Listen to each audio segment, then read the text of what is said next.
Ah, Today po sasagutin po natin ang tanong kung bakit po napakamahal ng 1906 na ₱1.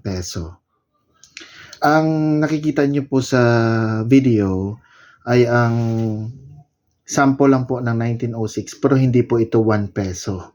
Ito po ay 20 centavo na 1906. Pero i-focus natin yung ating pag-uusapan doon sa ₱1 na 1906. And ang tanong kasi, bakit napakamahal na 1906 na ₱1?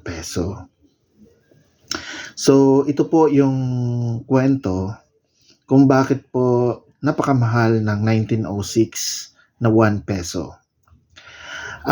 According po sa kay Lehman Allen, no?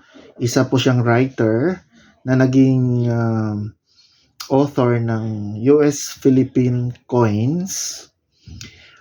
In 1906, bigla pong nagmahal ang silver sa world market.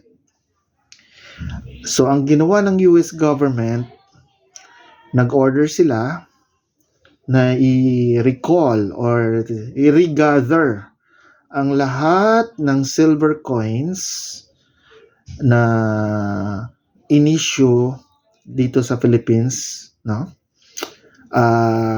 Particularly yung 1906, no? 1905, 1904, at saka 1903. Ang pagkakaalam lang natin, akala natin dahil 1906 ang pinakamahal, akala natin ang 1906 lang talaga ang ni-recall or ni-regather. In fact, lahat ng 1906, including the earlier silver coins, ay ni-regather or ni-recall, including 1905, 1904, 1903. No? That is why, kung titingnan mo, mahal pa rin ang 1903, 1904, 1905 sa 1907, sa 1908, at 1909, no? Kung titingnan mo, at saka sa 1910, no? Kasi ni-recall ang 1906 including 1905, 1904 at saka 1903.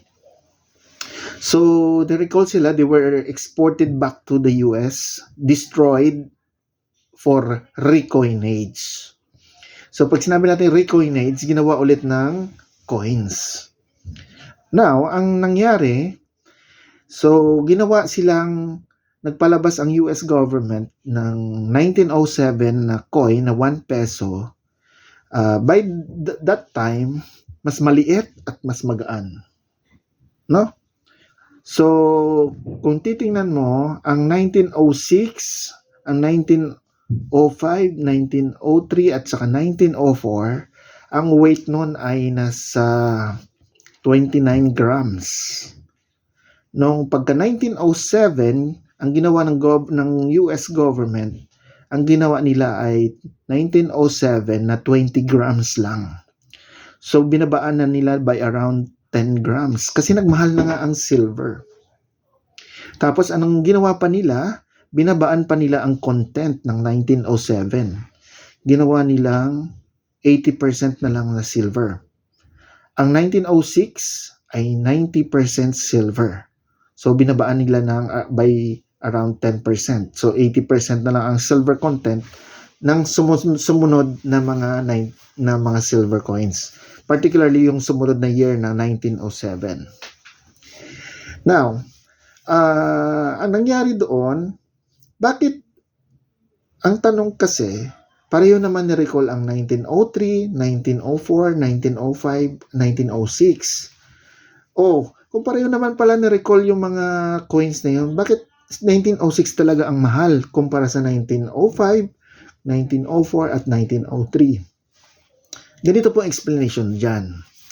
Nung nag-order ang US government na i-recall ang lahat ng silver coins ng 1906 at ang earlier silver coins, majority ng 1906 nasa treasury pa, hindi pa nakalabas.